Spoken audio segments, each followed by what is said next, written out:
Mes chers compatriotes, camarades de la lutte, frères et sœurs de la nation ivoirienne, aujourd'hui, je m'adresse à vous non pas pour répéter ce que tout le monde voit, mais pour dire ce que beaucoup savent, mais que trop peu osent exprimer. J'espère que vous m'entendez.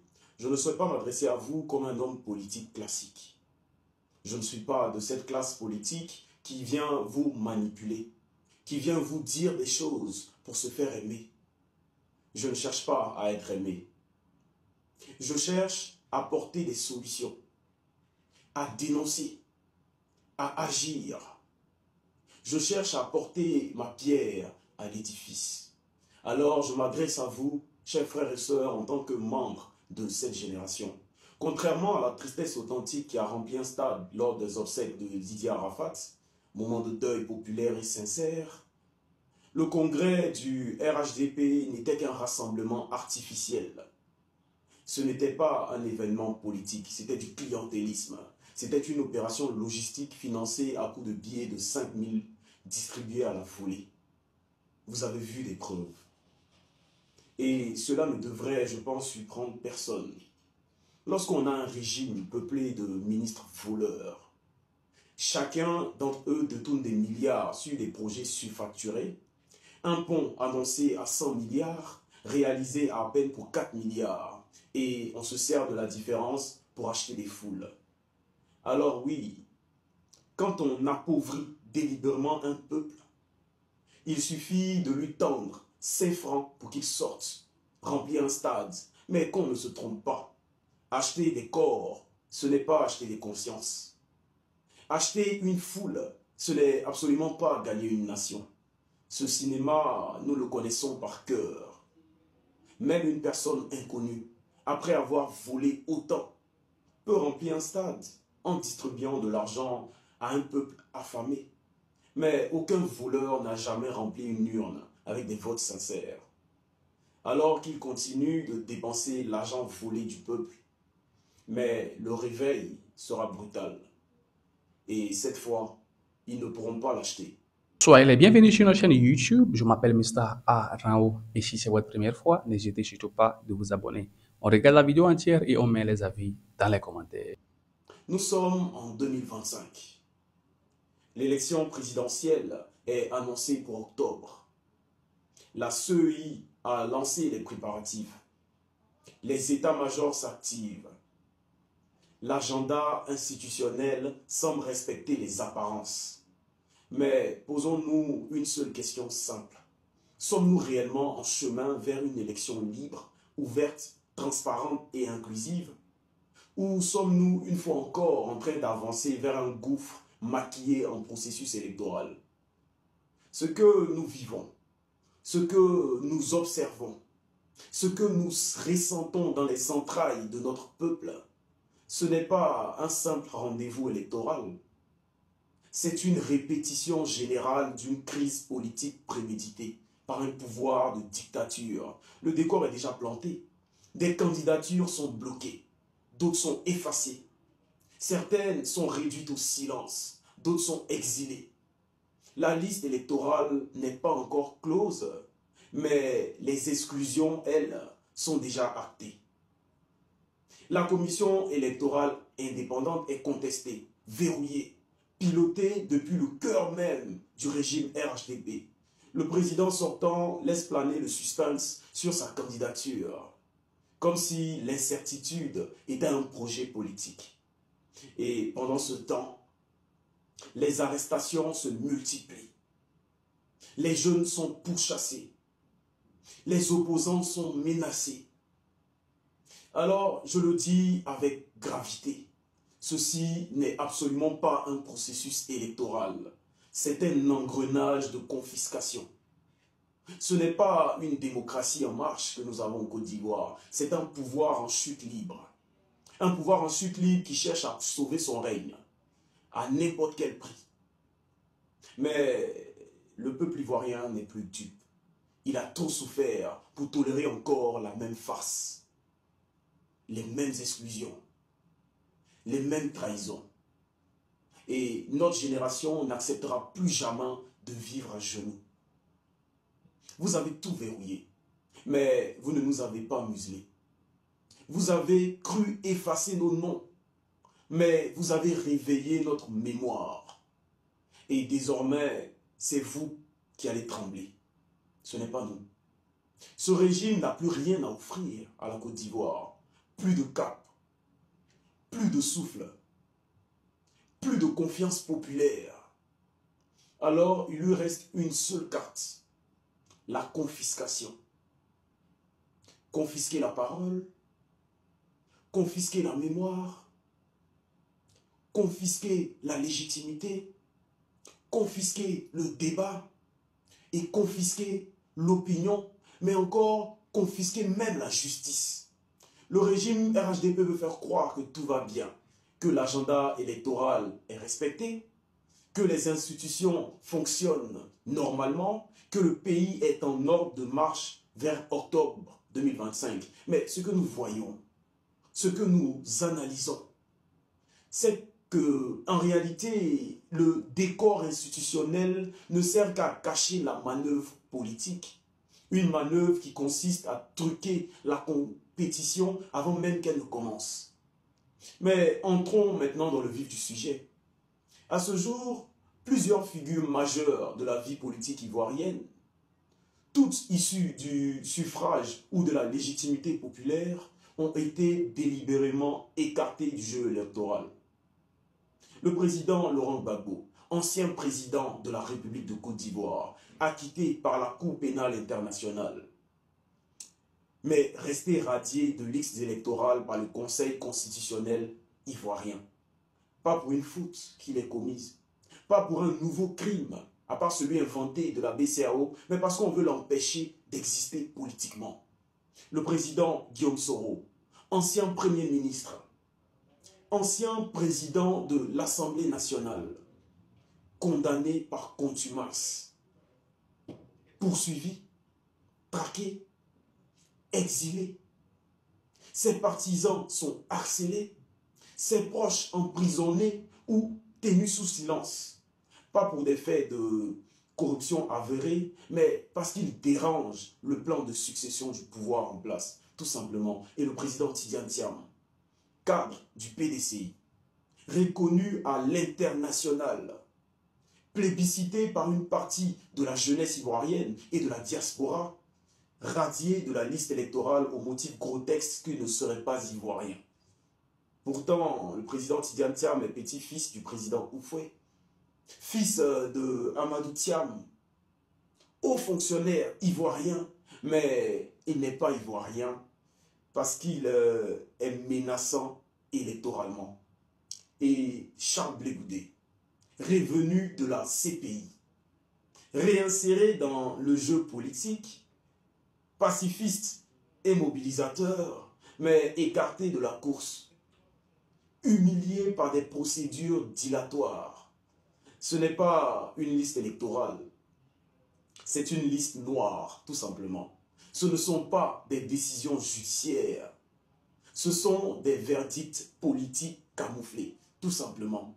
En Côte d'Ivoire, depuis la présence d'Alassane Dramane Ouattara, la loi ne s'applique plus avec égalité. Elle s'applique sélectivement.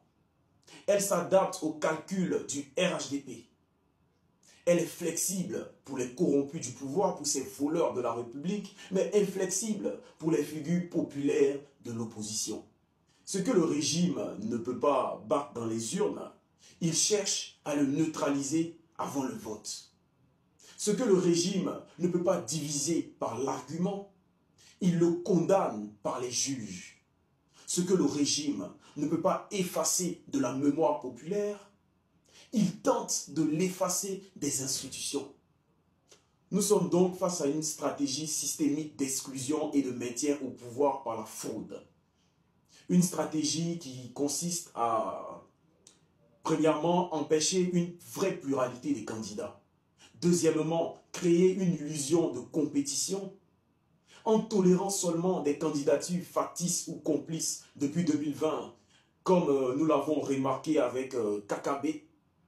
Et vu les démarches aujourd'hui, vous voyez bien qui est le prochain KKB de 2025. Et troisièmement, offrir à Alassane Ouattara une victoire par défaut.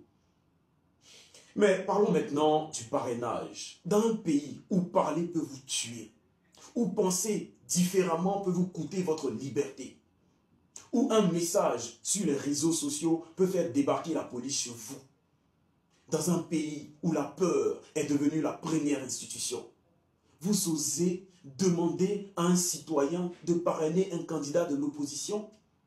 Vous lui demandez de livrer sa pièce d'identité, sa photo, son numéro d'électeur et même son empreinte digitale, dans un système tenu par ceux-là même qui menacent, surveillent, humilient. Mais dans ce pays, que se passerait-il si on ose parrainer un opposant? On sera fiché, on sera ciblé, on sera observé, notre nom circulera dans toutes les préfectures, notre chef de quartier même sera informé, on pourra même perdre notre poste dans une administration, être bloqué dans nos démarches, ou être convoqué pour vérification dans un commissariat. Un gouvernement sans scrupules qui favorise les guerres interethniques. Parce qu'on a notre identité. On peut nous interdire un marché, un concours, une affectation. On sera sous surveillance. On sera sous surveillance, nous, nos proches, nos fréquentations. On deviendra un parrain d'opposants, donc un suspect d'un coup d'État potentiel. Quand on arrive au pouvoir par les armes, on se méfie de tout le monde. Celui qui parraine un candidat d'opposition devient un ennemi du régime. Un trait à punir ou à briser.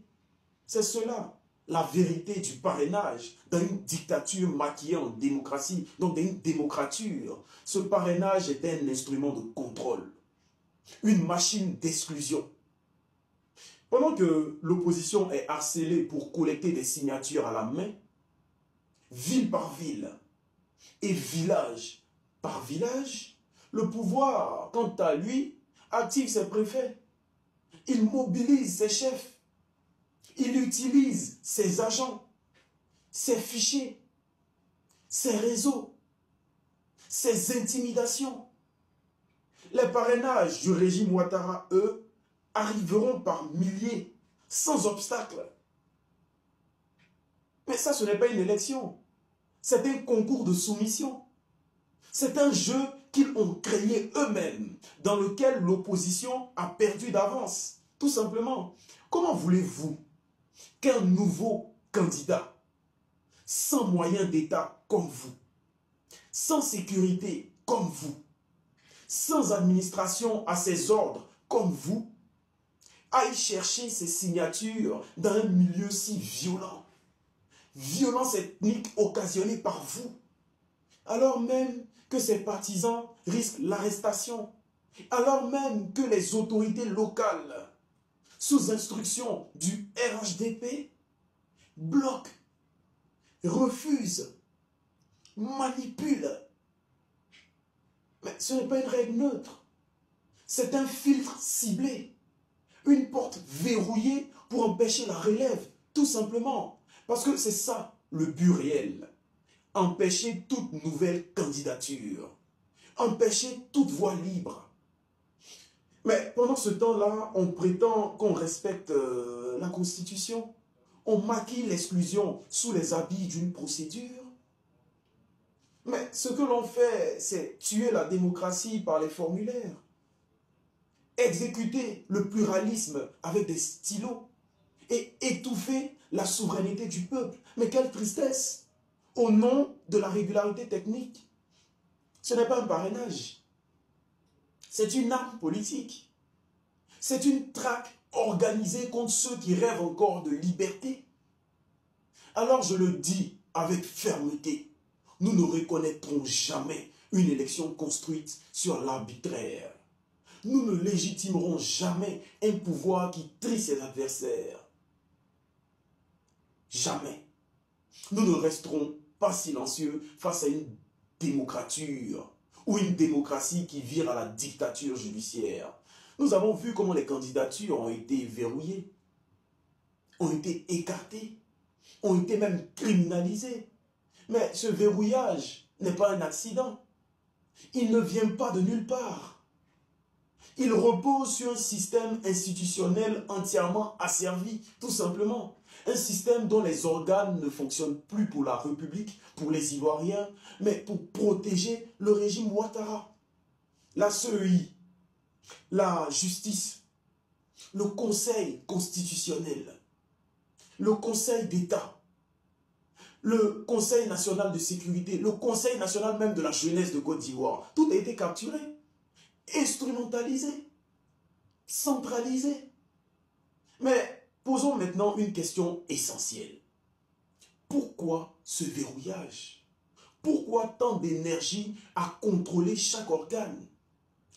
Parce que ce régime ne prépare pas une élection. Il prépare sa propre survie. La CEI en Côte d'Ivoire n'a d'indépendant que le nom. Son président, Ibrahim Kuibière Koulibaly. C'est un ancien secrétaire général du Conseil constitutionnel sous Alassane Dramane Ouattara. C'est un juriste politique, un soldat administratif. Et le résultat, il est bien là. La révision des listes électorales est opaque. Les radiations ne sont absolument pas motivées. Les recours sont rejetés d'office ou renvoyés vers des juridictions déjà aux ordres. En réalité, chers frères et sœurs, la CEI ne garantit aucune transparence. Elle garantit l'issue attendue. C'est un bras électoral du régime Ouattara. Parce que ce régime ne veut pas seulement gagner une élection. Il veut empêcher toute alternance future. Il veut protéger les crimes économiques. Il veut garantir l'impunité de ceux qui ont détourné, frappé, trahi, verrouillé les institutions. Ils empêchent demain de juger hier. Et pendant ce temps, la peur s'installe, prend racine. Dans les quartiers, les gens disent ne parle pas politique ici, mon frère, ma soeur, ça peut te créer des problèmes. Ne critique pas. On peut t'arrêter. La jeunesse a peur d'entrer en politique. C'est ce qui est devenu la République de Côte d'Ivoire. Un espace où les institutions inspirent la peur, pas le respect. Où l'on se méfie de la justice parce qu'elle est instrumentalisée. Où l'on fuit les convocations. Où l'on apprend à se taire. Mais la Côte d'Ivoire n'est plus un état de droit. C'est un état de verrouillage. Une CEI verrouillée. Un conseil constitutionnel capturé. Une justice politisée.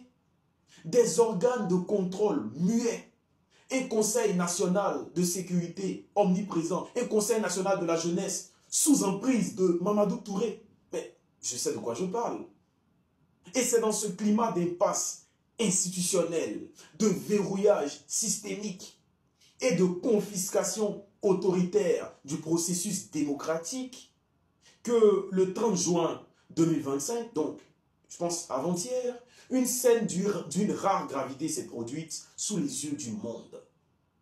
Ce jour-là, à l'Assemblée nationale, pendant la cérémonie officielle de clôture, je crois que c'était la clôture de la première session parlementaire, les députés du groupe parlementaire PDCI-RDA ont décidé de quitter l'hémicycle.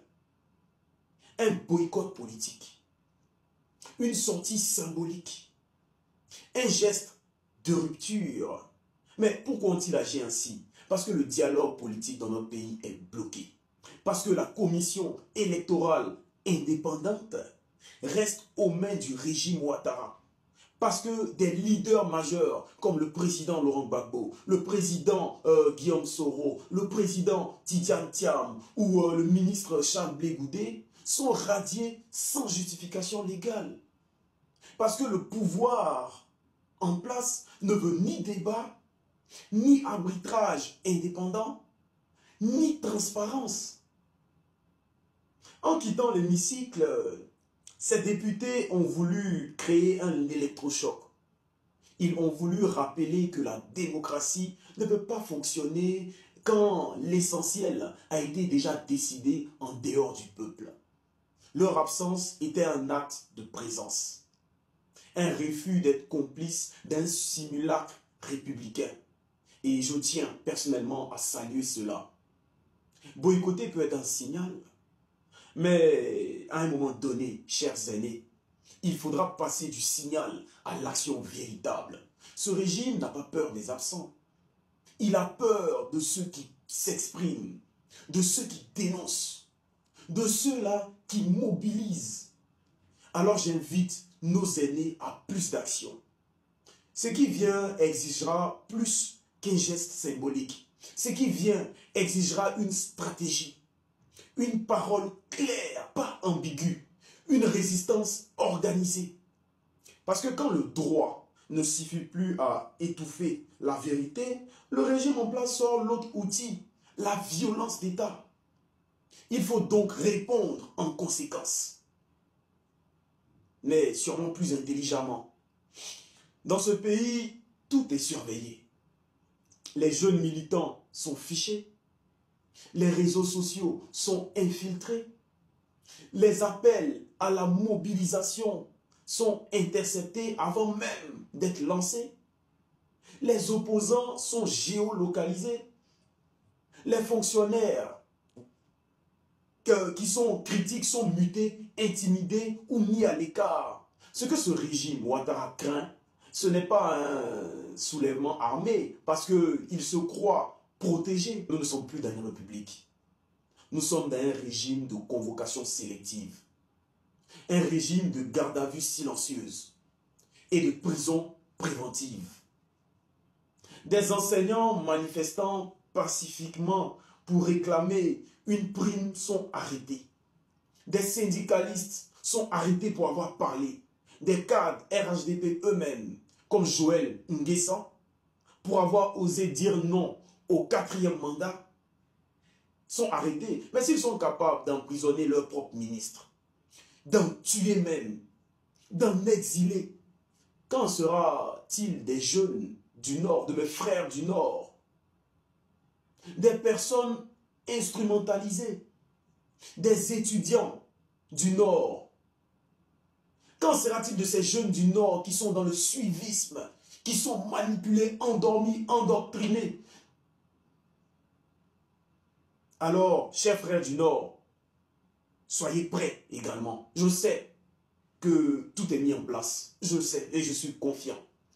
Une méthode est mise en place par le régime, c'est je t'arrête si tu dis la vérité et je t'épargne si tu souffres en silence. Voilà le schéma que ce dictateur a tracé en Côte d'Ivoire depuis plusieurs années. Lui, un étranger. Pendant que le peuple ivoirien est frappé, le régime, lui, se met en scène. Les chaînes de télévision, Live TV, NCI sont alignées. Les radios évitent les débats. La presse écrite est sous perfusion financière. Les journaux d'État chantent l'évangile d'une pseudo-émergence. Pendant que les journaux libres sont menacés, suspendus ou noyés. Ils ont même peur de diffuser certaines choses parce qu'ils sont menacés. En Côte d'Ivoire, le mensonge est devenu doctrine. L'image a remplacé la réalité. On monte des inaugurations pendant que par derrière on cache des expulsions. On filme des autoroutes pendant qu'on enterre des jeunes morts à la Mata, des prisonniers politiques. Et surtout, on répète en boucle et en boucle que le président Alassane Ouattara n'a pas encore décidé qu'il sera candidat, etc. Mais c'est une mise en scène, une stratégie de diversion. Dans la rue, dans les familles, dans les bus, un climat s'est installé, celui de la peur intériorisée. Les gens disent dans ces endroits, ici on ne parle pas de politique, parce qu'on ne sait jamais qui écoute. On dit, tais-toi, jeune homme, tu vas aller en prison si tu parles. Mais c'est seulement ça le vrai triomphe du régime. Ce n'est pas seulement d'avoir mis l'opposition sous contrôle, c'est d'avoir réussi à faire taire le peuple sans lui mettre une arme publiquement sur la tempe. faire taire par réflexe, faire taire par fatigue, faire taire par résignation. Mais cette peur, chers frères et sœurs, est en train de tomber parce qu'un peuple qui a faim, un peuple qu'on humilie, ne se tait pas éternellement. Et quand la répression ne suffit pas, le régime active l'autre poison, diviser pour mieux régner. On oppose les jeunes du Nord aux jeunes du Sud. On fait croire que toute critique est interethnique. On infiltre les mouvements citoyens pour les faire éclater de l'intérieur. On envoie de faux militants provoquer des vrais militants pour après accuser l'opposition de troubles à l'ordre public. Le but est simple, casser la solidarité en Côte d'Ivoire, briser l'unité en Côte d'Ivoire et faire passer le pouvoir pour le garant de la cohésion, chose qui est un mensonge. Mais cette méthode aussi est démasquée. Parce que bientôt, chers frères et sœurs, nos jeunes du Nord seront dans la rue avec les jeunes du Sud. Vous ne savez pas que les victimes se parlent. Vous n'êtes absolument pas prêts pour ce qui arrive. Après la peur, après la répression, après la surveillance, vient la justification morale du régime. Ils nous disent notre bilan est inattaquable. Un bilan visible. Les routes sont là. Les ponts sont là. Nous avons transformé la Côte d'Ivoire.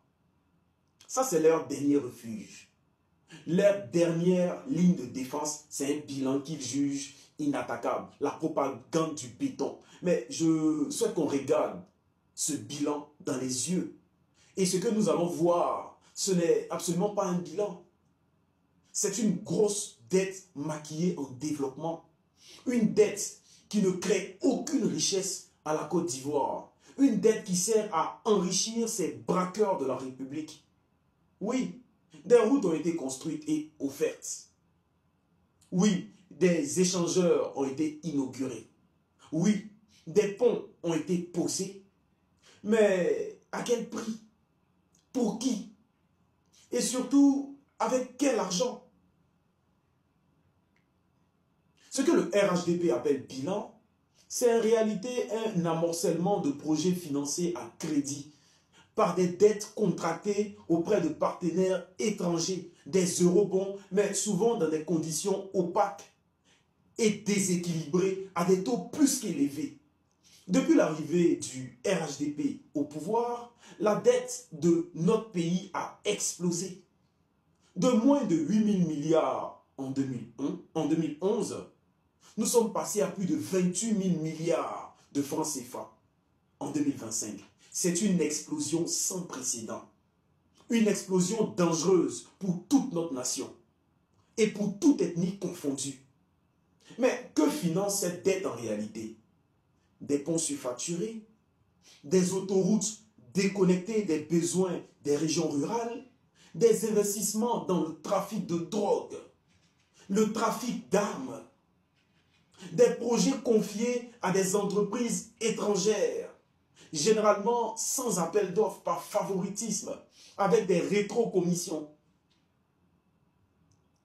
vers des comptes que seule une future justice pourra percer. Mais on va faire l'audit de cette dette publique. Nous ne sommes pas dans un développement, nous sommes dans un endettement planifié par des voleurs, planifié sans stratégie de souveraineté. Mais posons-nous la question. Combien de jeunes en Côte d'Ivoire ont trouvé un emploi durable grâce à ces projets? Combien de familles ont vu leurs revenus augmenter grâce à ces comptes? Quelle industrie ivoirienne a été créée autour de ces chantiers? Où sont les coopératives agricoles modernes promises? Où sont les écoles techniques pour la jeunesse? Où sont les centres de formation régionaux? Il n'y a rien. On est un pantin de Mamadou Touré. Mais tu ne paies rien pour attendre. Ce n'est pas une logique de transformation ce qui se passe, c'est une politique de vitrine, une Côte d'Ivoire de l'image, une Côte d'Ivoire Facebook, TikTok. C'est une Côte d'Ivoire pour les étrangers, pas pour le peuple. Des ouvrages politisés, privatisés, instrumentalisés. Les marchés publics sont attribués aux proches du régime. Je sais de quoi je parle. Les inaugurations deviennent des meetings de propagande. On l'a vu à Korogo. L'accès au chantier est contrôlé par des réseaux purement RHDP. Vous excluez toute la Côte d'Ivoire. C'est grave ce qui se passe aujourd'hui en Côte d'Ivoire. Et à ceux-là qui osent dire que ce bilan est inattaquable. Mais je pose une simple question. Si votre bilan est si solide, si vos hôpitaux sont si modernes, si vos investissements sont si efficaces, pourquoi allez-vous vous soigner à l'étranger, Kandia Camara? Pourquoi privilégiez-vous les soins internationaux? Les cliniques suisses, françaises ou marocaines? Pourquoi? Mais pourquoi ne pas aller dans ces CHU flambant neufs que vous prétendez avoir mis à la disposition de tous les Ivoiriens? Pourquoi vos ministres, vos familles, vos enfants ne sont pas scolarisés dans des écoles publiques, comme on le voit en Côte d'Ivoire? Pourquoi ils ne sont jamais hospitalisés en Côte d'Ivoire? Et parce que vous le savez, vous savez que ces hôpitaux ne sont pas faits pour soigner. Ils sont des mouroirs. Ils sont construits non pas pour sauver, mais pour laisser notre peuple mourir. Votre logique est claire. C'est une logique archaïque, une logique de réduction du peuple, une logique d'élimination silencieuse. Vous voulez que les pauvres meurent, que les masses soient effacées, que les résistances soient usées par la maladie et l'abandon, et pendant ce temps, vous fabriquez une nouvelle élite. Une élite fabriquée de toutes pièces. Ces riches que vous créez ne sont ni issus du mérite, ni du peuple. Ils sont choisis, n'est-ce pas? Ils sont cooptés, ils sont imposés. Soit ils sont membres de vos familles, donc comme moi, mais qui décident de se cacher. Soit ils sont des étrangers qui décident de s'installer en Côte d'Ivoire pour prendre racine, s'approprier nos terres, nos banques, nos marchés, nos ports. Oui, aujourd'hui en Côte d'Ivoire, nous assistons au grand remplacement. Un grand remplacement qui ne dit pas son nom. Un grand remplacement social. Un remplacement économique. Un remplacement foncier. Un remplacement culturel. Et c'est la même chose que là-bas en France. Les élites protègent leurs intérêts et les populations sont poussées au suicide, à la drogue et à tout ce que le peuple ivoirien vit aujourd'hui. Mais ce n'est même pas une coïncidence. C'est un projet d'effacement qui a été construit sous mes yeux. Mais ça, nous le refusons. Pendant que le RHDP vende ses routes, les hôpitaux manquent de médecins. Les écoles de Côte d'Ivoire s'effondrent. Les universités coulent. Le chômage explose en Côte d'Ivoire. La jeunesse se noie dans la drogue, dans la prostitution, dans l'exil ou la résignation. C'est ça la vérité. La Côte d'Ivoire est habillée d'échangeurs, mais ils meurent à l'intérieur. Tout ce que nous voyons aujourd'hui en béton sera demain remboursé par nos enfants. Parce que ces dettes que vous voyez ne disparaîtront pas. Elles sont adossées à nos recettes futures. Elles hypothèquent notre souveraineté. Elles aliènent nos marges de manœuvre. Et elles placent notre pays sous dépendance structurelle. Peut-être que vous ne voulez pas l'avouer à la Côte d'Ivoire, mais nous le disons. Ce n'est pas une réussite, c'est un camouflage. C'est un montage politique. Ce n'est pas du développement, votre bilan. C'est une dette maquillée. C'est un pouvoir décoré. Une nation sous pression. Mais sachez une chose, c'est que les Ivoiriens ont compris. Et notre peuple, le peuple de Côte d'Ivoire, ne doit plus jamais applaudir un régime qui construit en surface, mais qui détruit en profondeur. Nous avons vu comment ce régime, après avoir endetté la Côte d'Ivoire, construit des façades pour masquer les ruines, a verrouillé toutes les institutions. Aujourd'hui, on a recours, donc ce régime a recours à une dernière manipulation, et c'est le silence. Oui, Alassane Dramane Ouattara, qui a violé la Constitution en 2020. Ce chef d'État illégitime qui tient encore la Côte d'Ivoire sous tension, qui se croit indispensable à une nation qu'il a lui-même fracturée. Depuis le congrès du RHDP le 21 juin, où il a été publiquement désigné comme candidat par son parti de suiveurs, il n'a toujours rien dit. Il fait mine de consulter, mais personne n'est dupe. Il ne s'agit pas de retenue. Ce n'est pas une hésitation. C'est un calcul. Et c'est triste de croire qu'on ne le sait pas. C'est une forme de manipulation. Alassane Ouattara sait que s'il annonce aujourd'hui son intention de briguer un 4e mandat anticonstitutionnel, la réaction sera immédiate. Il sait très bien que le peuple ivoirien ne l'acceptera jamais. Il sait très bien que nous, la jeunesse, nous nous lèverons. Il sait très bien que les partenaires internationaux ne pourront pas cautionner une telle provocation. Et la CEDEAO qui vient jouer les pantés en Côte d'Ivoire, mais gérer le Togo. Il essaie d'organiser la ferveur artificielle. Il laisse croire que le peuple ivoirien réclame son maintien pendant que le mécanisme de coup de force se prépare et se met en place. C'est pour ça qu'on a vu la CEDEAO en Côte d'Ivoire. Mais qu'il se déclare aujourd'hui ou qu'il attende demain, qu'il se représente lui-même ou qu'il désigne un successeur, le peuple ivoirien a compris. Ce n'est pas une question de nom, ce n'est pas une question de profil, ce n'est pas une affaire de posture, c'est une question de système. On va faire tomber ce système. Nous n'acceptons plus ce système. Nous refusons catégoriquement le 4e mandat, comme nous refuserons tout habillage institutionnel. La CEDEAO peut retourner où elle est quittée.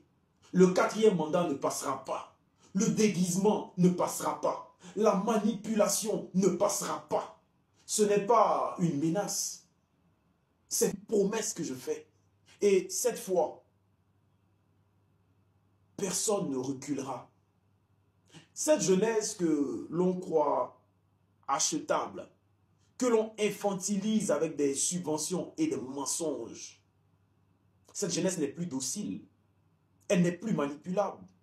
Elle est éveillée, bien plus que vous croyez. Elle est consciente et elle est prête. Je m'entretiens avec la jeunesse et je vous le dis très clairement ici. Dès l'instant où Alassane Dramane Ouattara déclare sa candidature, que toute la Côte d'Ivoire sorte, nous devons prendre d'assaut les rues. Nous devons paralyser la Côte d'Ivoire. Et je ne parle pas d'une manifestation symbolique. Je ne parle pas de ces mobilisations molles où l'on sort le matin et on rentre à midi, où on nous impose de sortir le week-end. Non, ce serait une paralysie nationale, une paralysie totale, une vague de blocage massif, une grève générale, une mobilisation absolue. Nous prendrons d'assaut toutes les rues de Côte d'Ivoire. Nous bloquerons même les carrefours. Nous ferons entendre la voix du peuple par tous les moyens constitutionnels. Ce sera un soulèvement populaire, un soulèvement légitime, un soulèvement historique, un soulèvement surtout inévitable. Parce que quand un pouvoir piétine la Constitution, écrase la jeunesse, méprise la justice, et ose encore menacer la République d'un 4e mandat anticonstitutionnel, alors le peuple a le devoir de se lever. Et cette fois, nous allons nous lever. Alors, chers amis, soyez juste prêts. Ici en Côte d'Ivoire, ou même ailleurs, vous devez vous tenir prêts. Chers frères, chères sœurs, après tout ce que nous avons vu, après tous les éléments que nous avons démontrés, après toutes les preuves que nous avons mises sous la table, il est clair qu'un régime comme celui du RHDP ne peut pas organiser une élection. Il ne le peut pas, il ne le veut pas et il ne le fera absolument pas. Je vous l'ai dit et je vous le répète, ce régime prépare autre chose qu'une élection. Ce régime prépare une guerre en Côte d'Ivoire. Il prépare un coup de force. Mais ce coup de force n'a qu'un seul but, protéger Alassane Dramane Ouattara. C'est le seul but. Parce qu'il a peur. Parce qu'il sait qu'il a des comptes à rendre. Et à la Cour pénale internationale, mais également et surtout au peuple de Côte d'Ivoire. Parce que s'il est vrai que le président Laurent Gbagbo a été déporté à La Haye, c'est bien qu'il y a eu des crimes. Et si ces crimes n'étaient pas du fait du président Laurent Gbagbo, alors de qui? Qui était aux commandes de la rébellion? Ne parlons surtout pas de Soro Guillaume. Qui a légitimé les massacres en 2011? Qui a signé les accords de désarmement dans le sang? Qui a donné l'ordre de tirer à balles réelles sur les manifestants? Adiokoué. Qui dirige ce pays dans la dictature depuis 15 ans? Au-delà de ces crimes, il y a une dette morale, une dette sociale, une dette historique. Alassane Dramane Ouattara devra rendre des comptes sur l'état réel des finances publiques. Il faudra que nous fassions un audit complet de la dette publique. Où est passé tout cet argent emprunté?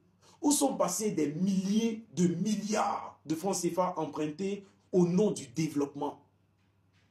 Tous ces ministres qui utilisent l'argent de la Côte d'Ivoire pour financer leur campagne, pour aller se soigner en Europe, pendant que le peuple de Côte d'Ivoire meurt au CHU de Yopougon, tous ces ministres devront être convoqués, ils seront convoqués.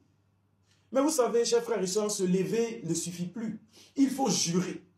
Il faut qu'on s'engage tous. Il faut qu'on fasse un serment.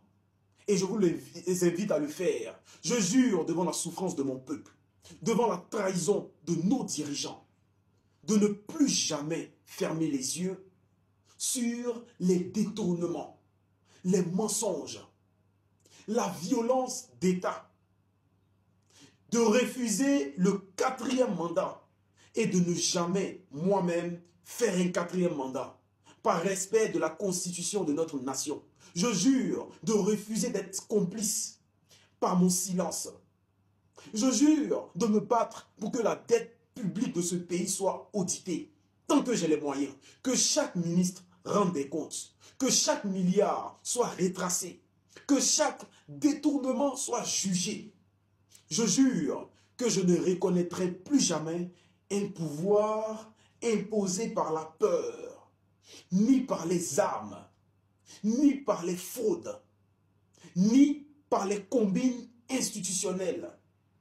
Je jure de marcher aux côtés de ceux qui résistent, de parler au nom de ceux qu'on fait taire, de défendre les droits de ceux qu'on humilie, de ne plus jamais laisser un dictateur écrire l'histoire à ma place. Et que ce serment, chaque jeune en Côte d'Ivoire, chaque femme, chaque homme, le prenne et le fasse. Mais pas pour moi, pas pour un parti politique en particulier, mais pour notre avenir, pour notre dignité, pour la Côte d'Ivoire qui nous est chère. Chers frères, chères sœurs, chers amis, très chère jeunesse de Côte d'Ivoire, dans le désordre actuel où les vieilles structures cherchent à se maintenir au pouvoir par la peur, par la propagande et par la manipulation institutionnelle, une vérité simple s'impose à la Côte d'Ivoire et à sa jeunesse. La Côte d'Ivoire a besoin d'un renouvellement radical. Un renouvellement radical de sa classe politique. Pas un changement de visage, non. Une refonte des logiques. Une nouvelle grammaire de l'engagement politique. Une génération debout. C'est pour cela que je tiens à saluer ici et maintenant 2 aînés. 2 figures politiques que je respecte profondément. Avec qui il m'est arrivé d'échanger. Et qui ont su, dans la clarté et la sobriété, ouvrir une voie nouvelle. Je pense d'abord à M. Vincent Toby Irié, ancien préfet d'Abidjan, homme de méthode, homme de parole, et surtout de résistance institutionnelle.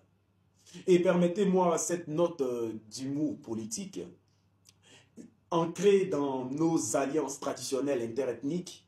Si nous devons parler donc en langage de parenté ethnique, Vincent Toby est un esclave, mais un esclave respectable. Un esclave qui parle juste, qui marche droit et qui, dans le tumulte ambiant, garde la tête froide. Il aurait pu choisir la posture du silence ou de la survie, mais il a choisi celle de la rupture, celle du peuple de Côte d'Ivoire. Je pense également à M. Assalé Tiemogo Antoine, député maire de Tiasalé. Une terre que je connais personnellement parce que la famille Gon a reçu des parcelles. C'est une terre de dignité.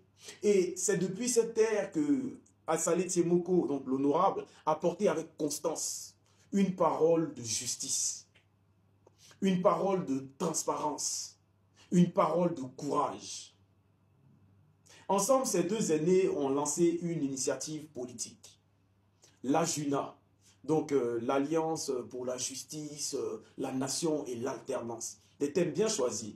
Mais cette alliance n'est pas une fusion opportuniste d'après ce que les gens pensent. Ce n'est pas une opération électorale. C'est un signal, tout simplement. C'est un point de bascule. Une tentative sincère d'ouvrir le jeu politique au-delà des appareils épuisés. Je le dis clairement, notre mouvement Génération Consciente Côte d'Ivoire Nouvelle s'inscrit dans cette même logique de rupture, cette logique de reconstruction et de responsabilité générationnelle. Nous n'avons pas attendu 2025 pour poser la question de la relève. Je pense que vous avez bien vu. Nous l'avons posée depuis longtemps, avec des actions de terrain dans toutes les villes de la Côte d'Ivoire.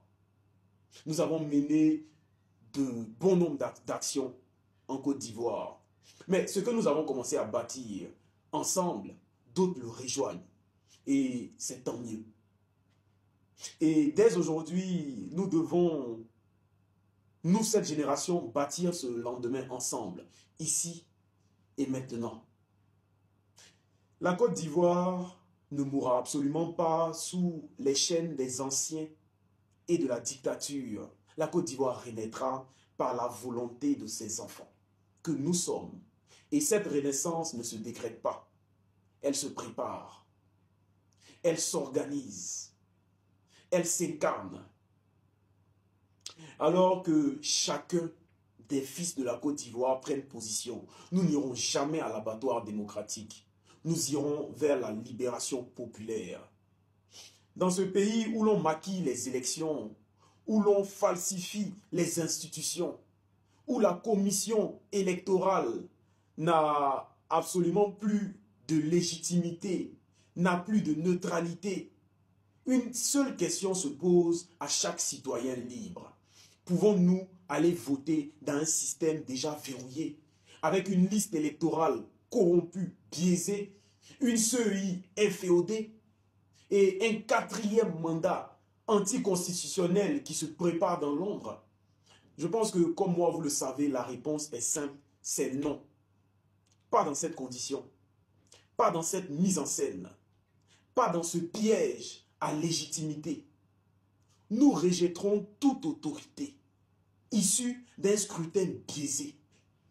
Un pays digne ne construit absolument pas son avenir sur des exclusions politiques, sur des manipulations électorales et sur des simulacres de vote. Ce pays ne sera absolument pas libéré par des urnes sans justice. Si nous continuons, le manque de paix continuera. Alors il faut reconquérir le pays par l'ordre populaire, par la rue consciente, par l'unité républicaine et surtout par une génération debout, prête à défendre la démocratie. Pas avec les mains liées surtout, mais avec la tête haute et le cœur en alerte. Nous irons aux urnes. Nous occuperons la rue. Nous construirons l'unité. Mais ce combat n'aura de sens que si, une fois le régime Ouattara tombé, parce que nous allons le faire tomber, nous sommes là pour construire ce qui vient après Ouattara. Parce que la chute du pouvoir de Ouattara ne suffit pas. Encore faut-il que le peuple ivoirien reprenne ce qui lui appartient. Ce régime tient par l'usure. Il ne tombera pas d'un coup. Mais une chose est sûre, c'est qu'il va céder.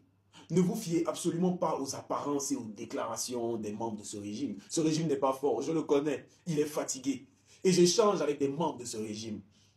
Ils le disent eux-mêmes, ils sont déçus. C'est un régime qui n'a plus de carburant. Il n'y a que la peur, la dette et les montages médiatiques qui lui permettent de tenir debout.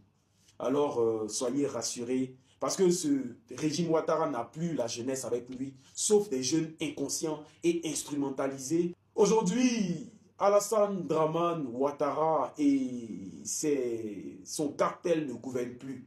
Ils gèrent leur propre fait. Ils ne dirigent pas pour la Côte d'Ivoire.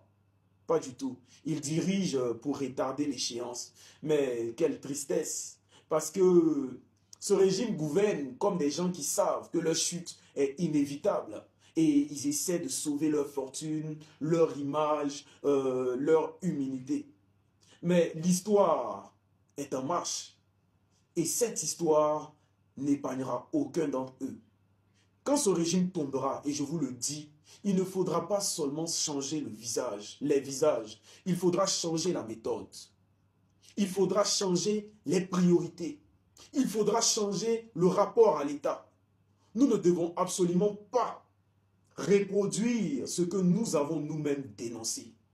Nous ne devons absolument pas devenir ce que nous avons combattu nous-mêmes. L'après RHDP, ce n'est pas un fauteuil vide à occuper. C'est un peuple à réparer, un contrat social à réécrire, un avenir à remettre en place. À remettre en place, mais surtout à remettre entre les mains de ceux qui n'ont jamais trahi. Nous allons bâtir une république morale, une république responsable, une république équitable. Nous allons reconstruire des institutions crédibles, débarrasser de toute allégeance partisane.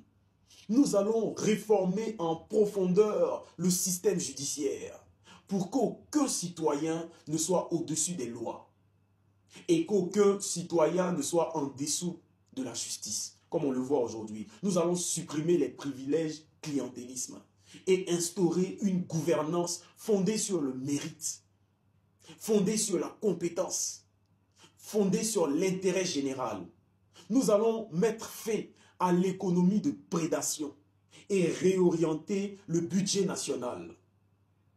Nous allons réorienter le budget national vers les écoles, vers les hôpitaux, vers les centres de formation et vers l'agriculture moderne. Nous allons garantir à chaque jeune de Côte d'Ivoire un accès digne à la formation et à l'emploi, mais surtout à la citoyenneté. Nous allons créer des centres de réinsertion dans chaque région de la Côte d'Ivoire pour en finir avec la marginalisation et l'abandon des anciens toxicomanes. Nous allons lancer un grand programme de réconciliation culturelle en Côte d'Ivoire. Nous en avons besoin. Nous devons réparer les blessures identitaires et faire de chaque Ivoirien un acteur de la vraie réconciliation nationale. Nous allons rétablir la souveraineté économique en luttant contre la dépendance budgétaire et surtout contre la mainmise étrangère sur nos terres, sur nos ressources. Nous allons démanteler leur réseau mafieux qui prospère sur la drogue, sur les trafics, sur la corruption. Et nous allons réhabiliter une autorité publique digne, une autorité publique incorruptible, une autorité publique exemplaire. Voilà pourquoi nous devons rester debout, chers frères, parce que nous croyons que l'ordre viendra après ce chaos. Nous avons une vision claire et nous avons le devoir de ne pas trahir cette attente des Ivoiriens, le devoir d'incarner ce que nous avons promis à la Côte d'Ivoire. Nous sommes prêts politiquement et nous sommes prêts moralement. Alors préparons-nous. Chers frères, chères sœurs, et je vais m'arrêter sur ça. Chers parents, très chère jeunesse de Côte d'Ivoire, vous savez que l'histoire n'a pas de place à ceux qui attendent. L'histoire appartient à ceux qui se lèvent. Alors je vous demande de préparer les esprits, de préparer les cœurs et de préparer les corps. Le combat qui arrive ne sera pas un combat propre. Il ne sera pas un combat court. Il ne sera pas un combat sans douleur. Mais il sera notre combat. Et quand l'heure sonnera, cette heure de vérité, cette heure de courage, cette heure de justice, nous devrons être là. Nous devrons être prêts, pas pour demander la permission, mais pour reprendre ce pays. Pour reprendre ce qui nous est dû des mains de ceux qui l'ont trahi. Ils iront cette année, de gré ou de force, parce qu'ils se sont imposés dans notre pays par la force. Ce n'est pas la mort que nous craignons, chers frères et sœurs. Ce que nous craignons, c'est l'humiliation. C'est la soumission que nous craignons. C'est l'oubli que nous craignons. Et tant qu'il restera un seul homme libre dans notre pays, un seul jeune debout dans notre pays, un seul souffle de dignité dans notre pays, la Côte d'Ivoire ne tombera pas. Elle résistera. Ils ne sont pas les seuls à être des rebelles. Ils ne sont pas les seuls à avoir du courage. Nous ne sommes pas venus supplier. Nous sommes venus conquérir notre nation. Nous ne sommes pas venus pleurer. Nous sommes venus écrire l'histoire, réécrire l'histoire. Et dans le feu, dans la sueur, dans la mémoire, nous allons bâtir une nouvelle Côte d'Ivoire. Nous sommes des immortels. Mais retenez que ce n'est pas un combat singulier. C'est un combat commun.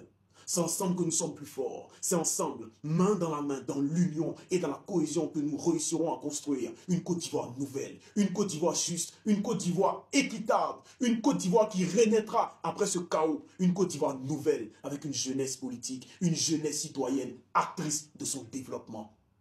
Nous prions ensemble pour le renouvellement de cette classe politique qui est en marche. Build back better. Nous reconstruirons la Côte d'Ivoire ensemble. Merci à vous, chers frères, chères sœurs. Soyez prêts. C'est bientôt l'heure. On est prêts et puis on est là. Ici. Merci d'avoir regardé la vidéo du début jusqu'à la fin.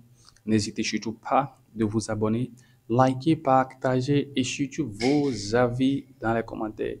Que pensez-vous de tout ce que M. Gon Coulibaly a dit dans cette vidéo? Vous savez, à tout moment que je regarde la vidéo de ce monsieur, je m'étonne. Vous savez pourquoi? Comment est-ce que le fils de l'ancien premier ministre peut se révolter contre le patron de son papa? C'est-à-dire, il était, c'est pas quoi, il était peut-être un bon petit du président Alassane Ouattara. Qu'est-ce qui n'a pas marché? Et puis après la mort de son papa, automatiquement, Alassane Ouattara est l'ennemi premier. Je me demande toujours, ou bien il connaît quelque chose que nous ne connaissons pas. Ou bien il connaît la personne qui a déjà son papa. Et nous, on ne connaît pas. Sinon, depuis, je me demande, il a quoi avec, il reproche quoi exactement au président Alassane Ouattara? Il reproche quoi exactement au président Alassane Ouattara? Sinon, c'est rare de voir ces genres de situations. Le fils, ou bien la femme, ou bien un enfant d'un ministre, encore premier ministre, se révolter contre le président de la République. Il y a quelque chose qui se cache que nous ne connaissons pas. Et pour résoudre cela, il faudrait simplement que le président Alassane Ouattara ne soit pas candidat à l'élection présidentielle 2025. Depuis là, on attend sa candidature. L'annonce peut-être parce qu'on ne sera pas étonné si on nous annonçait sa candidature, mais les gens seront peut-être surpris qu'il n'a pas respecté encore ses propos en 2025. Qu'il n'a pas respecté encore ses propos en 2025. Ouais. On est là et on verra bien comment ça va se passer. Notre prière, c'est que tout se passe bien et que les chaos qui se préparent à l'horizon échappent la nation ivoirienne. Et l'élection soit transparente, paisible et on évite une crise post-électorale. Euh, les partis politiques se sont levés, ils passent par tous les moyens pour appeler à un dialogue, négocier avec l'État et peut-être pas seulement mettre sur la liste un candidat, un opposant, mais tous les opposants radiés. Et là, on va apaiser un peu les tensions et aller vers une élection transparente et si possible trouver un président qui peut diriger le pays pendant 5 ans. Mais pour que cela soit facile à tout le monde, c'est que le président Alassane Ouattara, au moins s'il pouvait respecter un peu ses propos cette fois-ci, il ne serait pas à la recherche d'un job à 82 ans. Il a même dit lui-même ça, qu'il ne serait pas à la recherche d'un job à 82 ans. S'il pouvait respecter ça et aller un peu se reposer, Miami, en France, partout dans le monde entier, passer les belles vacances avec sa famille, sa belle femme et tout. Et peut-être, ou bien devenir un petit conseiller, ou un jeune qui sera peut-être le remplaçant qui sera son remplaçant, quoi. Ça peut apaiser, ça peut aussi faciliter les choses pour les gens. Mais s'il est toujours là, je sais pas. Notre prière, c'est qu'il nous dit non. J'ai réfléchi, je me suis dit non, je ne peux pas être candidat. Merci la famille, on se capte à la prochaine.